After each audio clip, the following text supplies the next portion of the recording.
Welcome to tonight's Saturday Night Special, episode 67. I'm Al Como.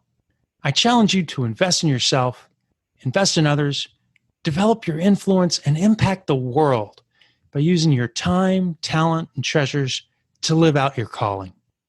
Having the ability to manage change is key, and one way to be inspired to do that is to listen to this, the Inspired Stewardship Podcast, with my friend Scott Mader.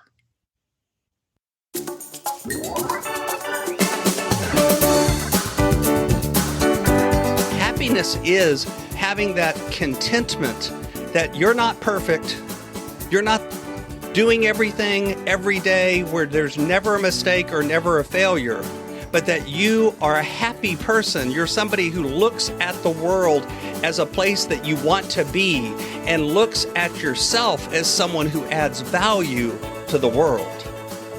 Welcome and thank you for joining us on the Inspired Stewardship Podcast. If you truly desire to become the person who God wants you to be, then you must learn to use your time, your talent, and your treasures for your true calling. In the Inspired Stewardship Podcast, you will learn to invest in yourself, invest in others, and develop your influence so that you can impact the world.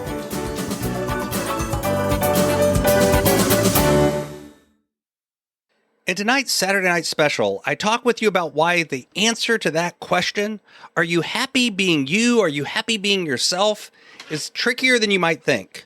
I give you some tips on how you can be happier with who you are, and I talk about why happiness isn't really about external or internal feelings, it's about choices and your response to those. You know, one area that a lot of folks need some help with is around the area of productivity. Getting not just more things done, but actually getting the right things done can be really, really tough.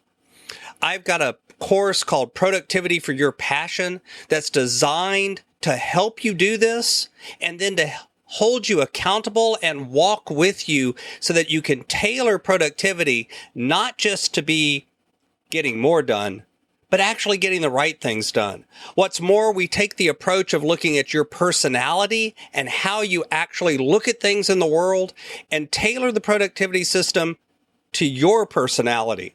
Because the truth is, a lot of the systems that are out there are written really well for somebody with a particular personality type. But if you have a different approach to things, they just don't work. But there's tools and techniques and approaches that you can take that will work for anyone. And we help you do that in Productivity for Your Passion. Check it out over at inspiredstewardship.com/launch. Happiness is one of those emotions that I think everyone wants at some level. In fact, I would say if you ask people what is a goal or what is important to you, what do you want out of life, happiness would come up as one of those things that people would often say. Now, you may not use that exact word. Instead, you may talk about, getting a certain amount of money or getting a certain job or starting a family or finding a spouse or something like that, having children. Oftentimes we look at events and we say, this is going to give me that feeling. This is going to make me happy.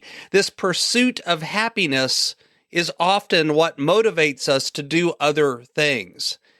And I would say that a lot of people actually go throughout life pursuing happiness, but never get it.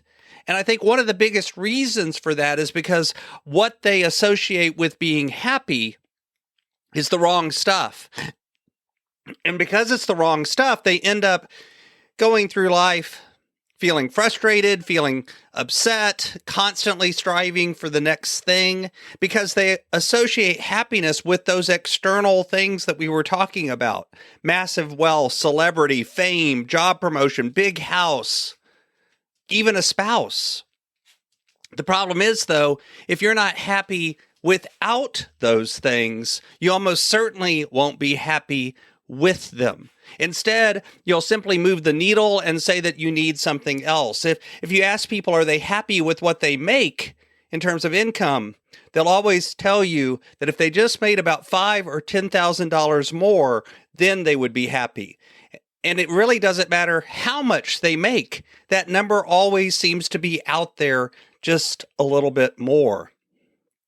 And the truth is, I think a lot of us go through life that way. We get frustrated by it. But happiness is one of those things that takes practice. It's an emotion, it's a feeling, but it's also a state of being. It's also something that you create in yourself. So what can you do to be happy? If you're frustrated right now, if you're unhappy right now, what can you do to be happy? And the truth is, there isn't a magic pill. There isn't a certain item. There isn't any one thing that you can do. Instead, happiness is often about a choice.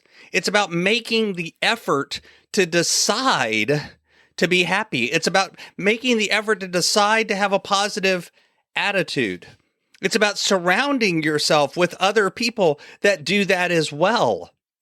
It's about taking care of yourself, your health, your mental and physical health.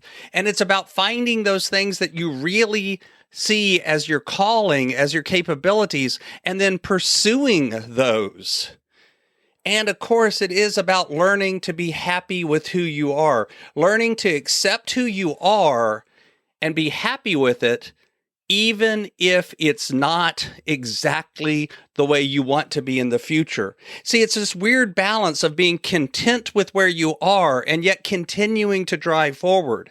See, it's not wrong to want a bigger house. It's not wrong to make more money or to want to make more money. But if that event is what you're hanging your happiness on, you're never going to reach happy because the destination will continue to move.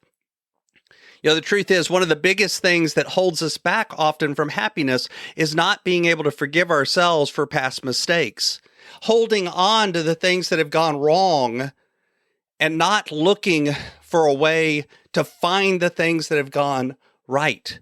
That's one of the reasons that creating a gratitude journal or having a daily practice of gratitude where you reflect on things that you are happy about is such a great happiness tool. Because the truth is, happiness is not about your feelings per se. It's about the choices you make. And even more importantly, it's about the responses to those choices. It's about how you choose to react, to act, and to feel. How do you want to be remembered at the end of your life? Do you want to be remembered as someone who was happy or someone that is sad? Because the truth is, everyone has a story and everyone has certain things in their life that are difficult or hard, things that they wish were different, things that on the journey that they went through didn't really go the way they wanted to. And instead of focusing on those and dwelling on those and letting those be what defines you, you can change it. You can find the things that you aspire for and begin to drive forward towards them. You can have something that you want out of life. You can want to serve and help others. You can look for ways to put it in perspective. And that even if your life is rough and bad, find the things that are good in it and find the things that set you apart, that make you unique, that make you have a story that no one else has. Because out of that comes your power to shape your life, to recognize that you aren't a victim. You have control, you have choices, and you can respond in a way that drives you forward towards happiness.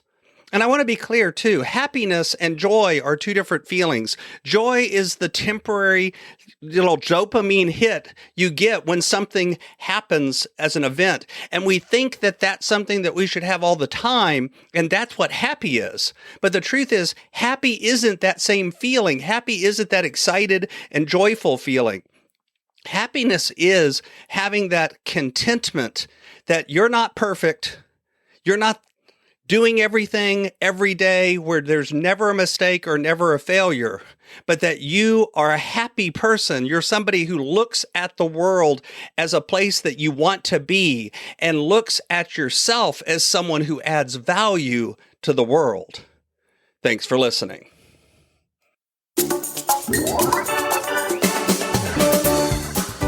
Thanks so much for listening to the Inspired Stewardship Podcast. As a subscriber and listener, we challenge you to not just sit back and passively listen, but act on what you've heard and find a way to live your calling. If you enjoyed this episode, please do us a favor. Go over to inspiredstewardship.com/iTunes rate, all one word, iTunes rate. It'll take you through how to leave a rating and review and how to make sure you're subscribed to the podcast so that you can get every episode as it comes out in your feed. Until next time, invest your time, your talent, and your treasures. Develop your influence and impact the world.